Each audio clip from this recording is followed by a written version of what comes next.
Prior to the test, you should warm up per your normal training regimen. To start the test, you will gather at the start line.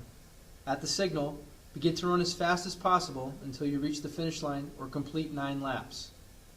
During the test, pacing devices, external assistance, or devices that impair individuals from hearing instructors will be prohibited. Lap times will be provided during the test if running on the track. As you cross the finish line, your time will be recorded in minutes and seconds. The finish time will be used to estimate your cardiorespiratory fitness level.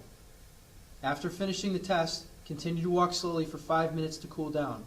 Do not stop moving. If at any time participants run astray of the described course or utilize any external assistance or any deviation from protocol, then the test will be terminated and results will not be recorded.